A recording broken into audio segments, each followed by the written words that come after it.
Hello everyone, I am back with a new video. आज हम DI को continue करेंगे। डीआई की लास्ट क्लास में मैंने आपको 2 क्वेश्चन दिए थे सॉल्व करने के लिए।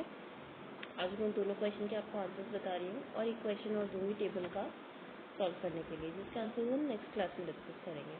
ओके, स्टार्ट करते हैं हमारे फर्स्ट क्वेश्चन पे। फर्स्ट क्वेश्चन ऑर्गेनाइजेशन वाला था, जिसमें हमें परसेंटेज दिया था हर डिपार्टमेंट के एम्प्लॉयज़ का और जेंडर रेशियो दिया हुआ था।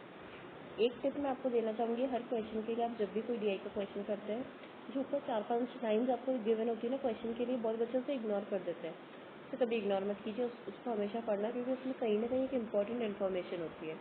इस क्वेश्चन में भी आपको ऑर्गेनाइजेशन में टोटल कितने एम्प्लॉयज़ है वो वहीं दिया था, जो 4600। ओके, अब हम हमारे क्वेश्चन को स्टार्ट करते हैं। Question number 1, what is the total number of women in the accounts department. Accounts department में कितनी विमेन है वो हम कैसे निकालेंगे। 4600, इसमें अकाउंट्स डिपार्टमेंट के कितने लोग हैं 8%, और इसमें विमेन कितनी है। अब ये कैसे हुआ मैं इसे समझाती हूँ। टोटल एम्प्लॉयज़ थे 4600, इसमें से पहले तो हमें ये निकालना पड़ेगा कि अकाउंट्स डिपार्टमेंट में कितने लोग हैं, और फिर उसमें भी हमें ये चाहिए कि विमेन कितनी है। अब आपको शेयर दिया है कि परसेंटेज कितना है अकाउंट्स डिपार्टमेंट का टोटल एम्प्लॉयज़ में, वो है 8%। तो मैंने उसे 4600 का 8% निकालूंगी। ठीक है, 8/100 मैंने कर दिया। अब या तो मैं इसको पहले सॉल्व कर लूँ और फिर उसमें से मैं फीमेल्स का रेशियो निकालूंगी, फीमेल्स कितनी है, और या फिर मैं डायरेक्टली कर सकती हूँ यहीं पे साथ में मल्टीप्लाई करके। तो मैंने वही किया है।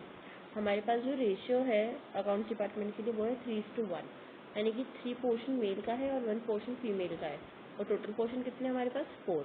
तो मैंने यहाँ 1/4 कर दिया। ओके, जब मैं इसको सॉल्व करूँगी तो मेरा आंसर आ जाएगा। आंसर आता है 92। ओके, तो हमारा आंसर हो गया fourth option B. Next question पढ़ते हैं। What is the total number of employees working in the IT and HR departments together. दोनों डिपार्टमेंट्स में एक साथ कितने लोग काम कर रहे हैं। या तो आप दोनों डिपार्टमेंट्स के एम्प्लॉयज़ को अलग अलग निकालिए और फिर उन दोनों को ऐड कर लीजिए, या फिर आप दोनों का परसेंटेज ऐड कर लीजिए और फिर एक बार में निकाल लीजिए कि कितने एम्प्लॉयज़ बनते हैं। मैंने क्या किया, दोनों के परसेंटेज ऐड कर दिए। 26% और 11% हमें गिवन था, मैंने उसे ऐड किया तो हमारा 37% आया, और फिर मैंने उसे ऐड कर दिया। तो फिर मैंने उसे 4600 जो टोटल एम्प्लॉयज़ है उसमें से निकाल लिया इस तरह से, तो मेरा आंसर आ गया। ओके, आई होप आप लोगों को क्लियर हो। आपको किसी भी क्वेश्चन में कोई डाउट होता है पर्टिकुलर क्वेश्चन का, आप मुझे प्लीज़ कमेंट्स में मेंशन कर दीजिए, मैं उसे आपको दोबारा एक्सप्लेन कर दूँगी थ्रू अ वीडियो और whatever medium you would prefer. Okay, third question पे चलते हैं।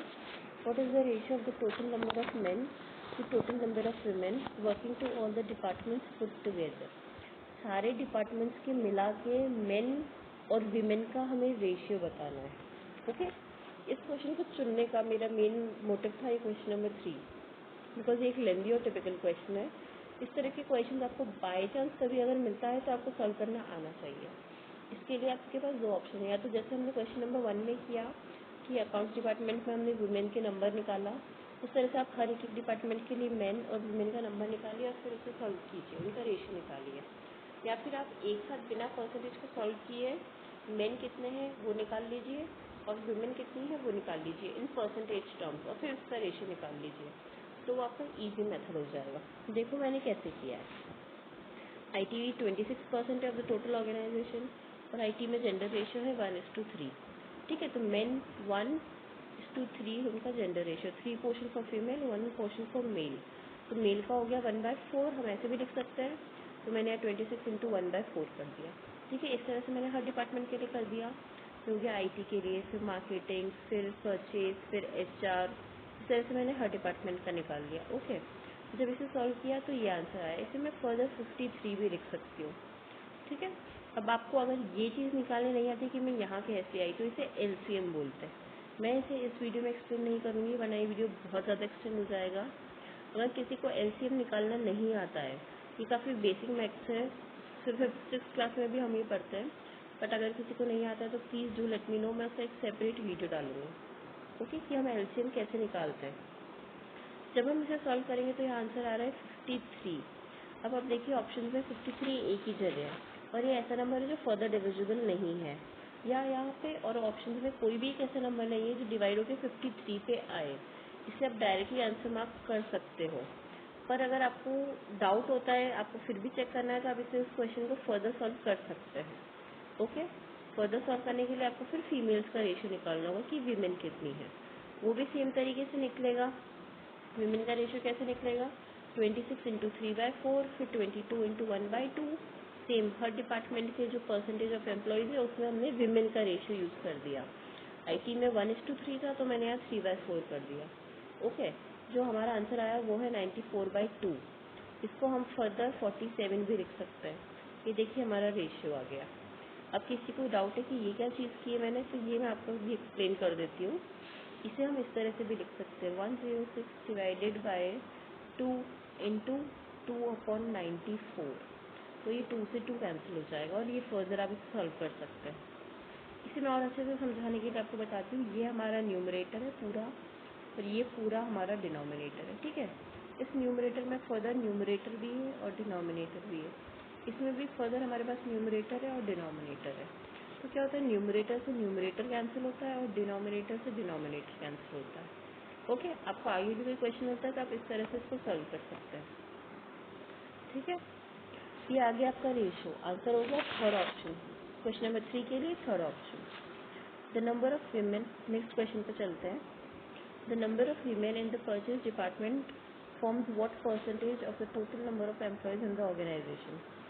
परचेज डिपार्टमेंट में जो विमेन है वो पूरे ऑर्गेनाइजेशन में जितने भी एम्प्लॉयज़ है उसका कितना परसेंटेज है। अब इसमें आप ऐसा करेंगे कि आप पहले परचेज डिपार्टमेंट में कितनी विमेन है वो निकालेंगे, और उसके बाद आप टोटल एम्प्लॉयज़ में से उसका परसेंटेज निकालेंगे, या फिर आप सीधे परसेंटेज फॉर्म में सॉल्व कर दीजिए जैसे हम अभी तक करते आए।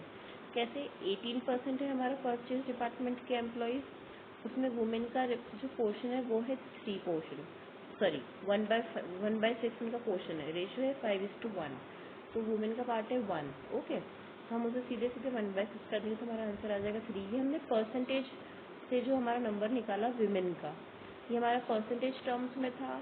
इसमें हमने रेशियो लगा दिया, जेंडर रेशियो फॉर फीमेल्स, और हमारे यहाँ परसेंटेज की टर्म्स में आंसर आ गया for the organisation.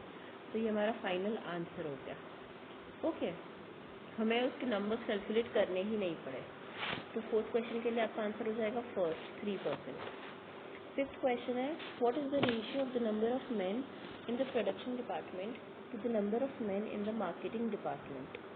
Production department में जितने मेन हैं उनका रेशियो निकालना है हमें from the men in the marketing department. तो हम उन दोनों के मेन नंबर निकालते हैं कि प्रोडक्शन डिपार्टमेंट में कितने हैं और मार्केटिंग डिपार्टमेंट में कितने हैं। प्रोडक्शन डिपार्टमेंट का जो परसेंटेज है वो है 15%, और उसका जो रेशियो है वो है 3:2, यानी मेल्स हो गए 3 portion of the total 5 portion, तो यहाँ हो गया 3/5। सिमिलरली मार्केटिंग में है टोटल परसेंटेज है 22, रेशियो है 1:1, तो हमने यहाँ मेल्स के लिए कर दिया 1/2। ठीक है, जब हम इसे सॉल्व करेंगे तो हमारा आंसर ही आएगा 9/11, तो ये आपका रेशियो हो गया। सेकेंड ऑप्शन आपका सही हो गया। ठीक है, फर्स्ट क्वेश्चन आपका सॉल्व हो गया। अगर आपको पांचों में से किसी भी क्वेश्चन में प्रॉब्लम है, do let me know in the comment section, I will explain you again. Okay, तो हम चलते हैं हमारी नेक्स्ट क्वेश्चन पे। नेक्स्ट क्वेश्चन जो है उसकी टेबल बनाना टफ है। अगर उसकी एक बार टेबल आप कंप्लीट कर लो तो ये क्वेश्चन बहुत ईजी है, और मेरे इस क्वेश्चन को चुनने का मेन रीज़न था कि आपको इस तरह से टेबल बनानी आनी चाहिए। आपकी क्वेश्चन ऐसा आ सकता है जब आपको टेबल जो दी होगी उसमें आपको एक कॉलम खुद से ऐड करना पड़े to solve the question out. ठीक है, इसमें देखो टेबल के नीचे जस्ट मेंशन है कि आप पर कैपिटा कंजम्पशन कैसे निकालते हो। पर कैपिटा कंजम्पशन का मतलब है consumption in million kilograms divided by population in million, and consumption is equals to production minus exports. हम पहले कंजम्पशन निकाल सकते हैं क्योंकि हमारे पास प्रोडक्शन और एक्सपोर्ट्स दोनों है, और हमारे पास पर कैपिटा कंजम्पशन है। पर कैपिटा कंजम्पशन निकालने के लिए हमें कंजम्पशन की ज़रूरत है। कंजम्पशन कैसे आएगा? Production minus export. तब इसके लिए हम पहले हमारी टेबल कंप्लीट करेंगे। टेबल कंप्लीट करने में हमें 2 कॉलम्स ऐड करने हैं। वो 2 कॉलम्स हैं हमारे कंजम्पशन के और पॉपुलेशन के। कंजम्पशन का और पॉपुलेशन का, ये 2 हमारे कॉलम्स हैं। ठीक है, तो हम क्या करेंगे, पहले कंजम्पशन निकालेंगे। कैसे? Production minus export. ये मैं करूँगी, आप हर ईयर का करेंगे तो आपके ये नंबर्स आएंगे डाटा। फिर आप पॉपुलेशन निकालेंगे तो आपकी ये वैल्यूज़ आएंगी। पॉपुलेशन आप अभी सॉल्व ना कीजिए, इट्स ओके, लेकिन आपको एक बार टेबल बनानी पड़ेगी। कैसे? Consumption divided by per capita consumption. Cross multiply मैंने आपको सिखाया था, यहाँ पे हमने सेम वही किया है। ठीक है, कंजम्पशन को जब हम पर कैपिटा कंजम्पशन से डिवाइड करेंगे तो हमारी पॉपुलेशन आ जाएगी। ओके, उस तरह से मैंने सारा निकाल लिया।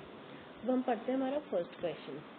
फर्स्ट क्वेश्चन कहता है in which year the population of country was the highest. कौन से साल में आपकी पॉपुलेशन मैक्सिमम थी? तो ये हमने अभी क्या पॉपुलेशन को कैलकुलेट किया ये वाले कॉलम में। ठीक है, अब आप इन सब की वैल्यूज़ निकालेंगे तो आपका आंसर आ जाएगा। अब इनकी वैल्यूज़ निकालना बहुत डिफिकल्ट है। याद हो तो मैंने लास्ट क्लास में फ्रैक्शंस को कंपेयर करना सिखाया था। यहाँ पे हम वही ट्रिक लगाएंगे। मैंने कहा था वो बहुत इंपॉर्टेंट है, बहुत जगह काम आएगी वो ट्रिक आपको। देखते हैं। अब इसमें आप ध्यान से देखिए, आपको कोई भी ऐसे दो नंबर्स नहीं मिलेंगे जिनका न्यूमरेटर सेम हो या जिनका डिनोमिनेटर सेम हो, लेकिन काफ़ी सारे नंबर्स ऐसे हैं जिनमें बहुत क्लोज कॉल है। कैसे? हम देखते हैं।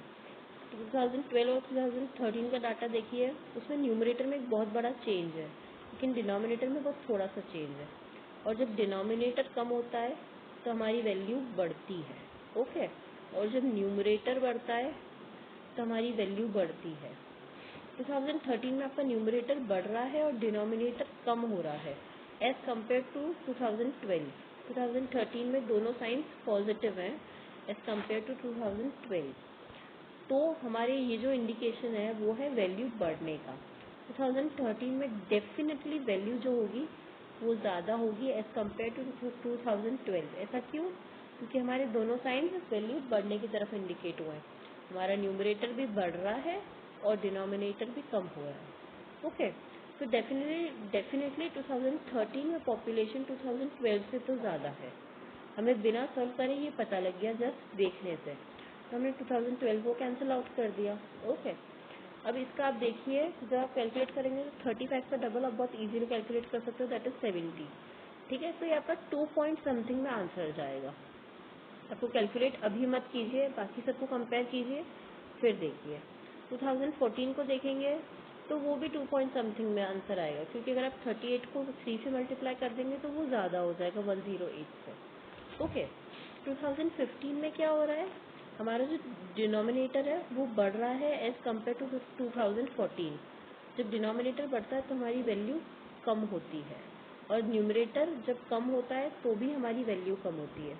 तो हमारी जो वैल्यू है 2015 में वो डेफिनेटली कम होगी जो हमारी वैल्यू आई 2014 में उससे, क्योंकि यहाँ दोनों जो फैक्टर्स हैं वो नेगेटिव जा रहे हैं। जैसे यहाँ दोनों फैक्टर्स पॉजिटिव गए थे इसके कंपैरिजन में, वैसे यहाँ दोनों फैक्टर्स नेगेटिव गए हैं इसके कंपैरिजन में। ठीक है, तो हम इसे अपने आप से कैंसिल आउट कर सकते हैं, क्योंकि यहाँ वैल्यू डेफिनेटली कम है from the previous year. Okay, I hope आप लोगों को क्लियर हो गया होगा।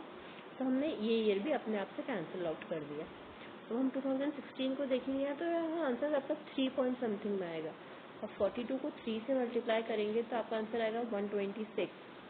आपका एक नंबर कम रह गया, it would be 3 point something, right. तो आपका डायरेक्टली आंसर टिक हो जाएगा 2016, बिकॉज यहाँ 2 पॉइंट समथिंग है, डबल टाइम्स, यहाँ भी डबल है और यहाँ ट्रिपल टाइम्स हो रहा है, 3 टाइम्स। ओके, तो आपकी जो पॉपुलेशन में मैक्सिमम इंक्रीज हुआ है वो हुआ है 2016 में। ओके, नेक्स्ट क्वेश्चन देखते हैं। The ratio of exports to consumption in the given period was highest in the year. Ratio of exports to consumption, exports का कंजम्पशन जो हमें निकालना है वो निकालना है कंजम्पशन की टर्म्स। एक्सपोर्ट्स और कंजम्पशन का हमें रेशियो निकालना है, और ये पूछ रहा है कि सबसे ज़्यादा कौन सी ईयर में है। अब आप कैसे निकालेंगे? सबसे पहले तो आप सीधे हर साल का निकालना शुरू मत कीजिए। आप ऑप्शन में देखिए कि कौन से 4 साल आपको मेंशन है। 14, 15, 12 और 13, ये 4 साल आपको मेंशन है। आप इन चारों का डाटा लिखिए और फिर उससे कंपेयर कीजिए। बहुत बार क्या होता है, जैसे मैंने किया है, ये मैंने आपको बताने के लिए किया कि हम बिना देखे सारे जितने भी साल हमारे पास अवेलेबल होते हैं उनको निकाल के कंपेयर करना शुरू कर देते हैं। वो अगर ऑप्शन में है ही नहीं तो हम हमारा टाइम वेस्ट क्यों करें। तो जो साल आपके पास ऑप्शन में है उन्हें लिखिए और उन्हें कंपेयर करना शुरू कीजिए। आप जब इसे कंपेयर करेंगे तो आपका ऑप्शन आएगा 2012। मैं ये आपको डिवीजन सॉल्व करना नहीं बताऊंगी क्योंकि मैं ऑलरेडी सिखा चुकी हूँ। ठीक है, तो आपको ये खुद से आना चाहिए।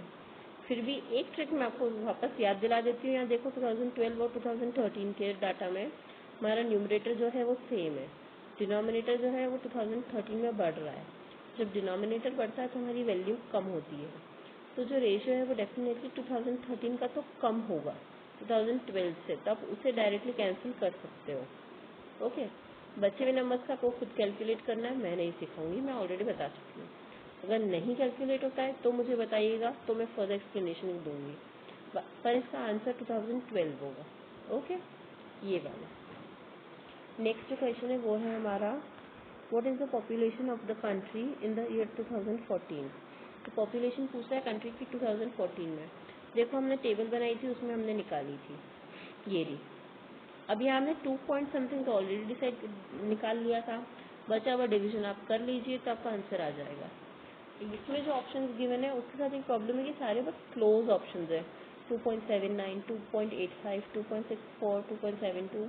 तो ऐसे क्वेश्चन में आपको एंड तक सॉल्व करना पड़ता है मजबूरी में, पर बहुत बार ऐसा होता है कि ऑप्शंस जो मिलते हैं आपको वो दूर दूर के मिलते हैं। जब आपको ऑप्शंस बहुत दूर दूर के मिले, जैसे एक ऑप्शन मिला 2.7, दूसरा ऑप्शन है 3.1, नेक्स्ट ऑप्शन है 1.8 और फिर नेक्स्ट ऑप्शन है 2, जस्ट 2, तो वहाँ आपको निकालना बहुत इजी होता है कि डायरेक्टली आप आंसर टिक कर सकते हो 2.7, कि 1 तो नहीं हो सकता, 3 भी नहीं हो सकता। आप जब यहाँ डाटा देखोगे तो आपका डाटा डेफिनेटली ये एग्जैक्ट 2 तो नहीं है, 2 से तो ज़्यादा ही आएगा, 2 पॉइंट समथिंग आएगा, तो आप सीधे सीधे 2.79 को टिक कर पाते हैं। बट बिकॉज यहाँ बहुत क्लोज ऑप्शन हैं तो आपको सबको सॉल्व करना पड़ेगा। ओके, ये चीज़ आपको ध्यान रखनी है। नेक्स्ट क्वेश्चन पे चलते हैं, फोर्थ क्वेश्चन पे। थर्ड क्वेश्चन का आंसर है फर्स्ट आंसर 2.79। ओके, ये 2.79 मैंने यहाँ मेंशन कर दिया आपके लिए। आप सॉल्व करेंगे तो 2.79 आएगा। ओके, फोर्थ क्वेश्चन पे चलते हैं। फोर्थ क्वेश्चन कहता है the percentage increase in the consumption of rice over the previous year was the highest in which year. Consumption जो हमारा इंक्रीज हुआ है राइस का, तो कौन सी ईयर में हाईएस्ट है फ्रॉम द प्रीवियस ईयर। हमें कंपेयर करना है हर साल का उसके पिछले साल से, और फिर देखना है कि हाईएस्ट कहाँ आ रहा है। तो हम कंपेयर कैसे करते हैं, current year minus previous year divided by जो प्रेजेंट ईयर होता है। ओके, ये देखो 2014 वाले में मैं आपको एग्जांपल दिखाती हूँ। 2014 में मैंने 2014 का जो कंजम्पशन है वो लिया है, 88 उसके प्रीवियस ईयर का कंजम्पशन है 13 का, और जो बेस में लिया है वो भी प्रीवियस ईयर का कंजम्पशन है। ये फॉर्मूला था, मैंने आप लोगों को बताया था, current year minus previous year divided by previous year. Okay, ये फॉर्मूला अगर आपको याद रहेगा तो आपके लिए सॉल्व करना बहुत ईजी है। अब आप देखेंगे तो यहाँ 2012 का डाटा नहीं है, वो इसलिए नहीं है बिकॉज उसके पहले की इन्फॉर्मेशन तो हमारे पास है ही नहीं। तो जब हम उसको सॉल्व करेंगे तो हमारे पास प्रीवियस ईयर की इन्फॉर्मेशन नहीं होगी। तो जो फर्स्ट ईयर जो आपको टेबल में मेंशन होता है उसके लिए आप कभी भी इस तरह की कैलकुलेशन नहीं कर सकते हो, कंपैरिजन वाली कैलकुलेशन। ओके, जब आप जब टेबल्स लिखेंगे सॉल्व करेंगे तो आपका आंसर आ जाएगा। आंसर आएगा आपका 2014 ये वाला। ओके, इसमें आपकी हाईएस्ट जो रेशियो कंजम्पशन रहा है, मतलब जो इंक्रीज आया है कंजम्पशन में, वो हाईएस्ट है इन 2014। ये भी मैं अगेन सॉल्व नहीं करा रही हूँ, नॉर्मल डिवीजन है, आपको खुद से करना होगा। आप ट्रिक यूज़ कीजिए, जो आपका जो ट्रेडिशनल मेथड है वो यूज़ कीजिए, जो आपको कंफर्टेबल होता है। आई वुड सजेस्ट कि जो मैंने आपको मेथड सिखाया था आप वो यूज़ कीजिए, प्रैक्टिस भी हो जाएगी और आप उसके साथ ज़्यादा कंफर्टेबल भी हो जाएंगे, आपकी टाइम सेविंग होगी। ओके, नेक्स्ट क्वेश्चन करते हैं। What is the average consumption of rice over the years 2012 to 16। ये पूछ रहा है एवरेज कंजम्पशन हमारा कितना रहा है इतने सालों में, 12 से 16। पूरी टेबल में जितने भी ईयर्स आपको मेंशन है उन सबका उसका एवरेज कंजम्पशन पूछा है। एवरेज कैसे निकालते हैं, sum of all the items divided by number of items. तो इसमें हम क्या ऐड करेंगे, कंजम्पशन, जितना भी कंजम्पशन है ये सारा डाटा आप ऐड करिए, 500 साल का, उससे आप डिवाइड कर देंगे, डिवाइडेड बाय 5 से क्यों किया, नंबर ऑफ आइटम्स हमारे पास 5 है, 1 2 3 4 5। ओके, अब जब इसका टोटल करेंगे तो वो टोटल आएगा 505। मैं आपको ऐसे ही बता देती हूँ, टोटल आएगी आपकी 500.5, उसे आप डिवाइड करेंगे 5 से तो आपका आंसर आ जाएगा 100.1, मतलब 100.1। सेकेंड ऑप्शन आपका सही हो जाएगा, वो आपका आंसर है। जो हमारा एवरेज कंजम्पशन है वो है 100.1। ओके, मैंने आपको सारे क्वेश्चन के आंसर एक्सप्लेन कर दिए हैं। आपको जिस भी क्वेश्चन में डाउट होता है डू लेट मी नो, मैं उसे फिर से एक्सप्लेन कर दूँगी। और ये आज का आपका नया क्वेश्चन है जो आपको सॉल्व करके लाना है, इसका आंसर मैं आपको नेक्स्ट क्लास में डिस्कस करूँगी। आज मैं आपको एक ही क्वेश्चन दे रही हूँ, अ बिट रिलैक्स्ड। ठीक है, okay guys, thank you so much. कोई भी डाउट हो प्लीज़ आप मुझे कमेंट्स में पूछ लीजिए, and do like share and subscribe. और आपको कोई ओपिनियन है, कोई इम्प्रूवमेंट टिप है, प्लीज़ मुझे बताइए, it is most welcome. Thank you.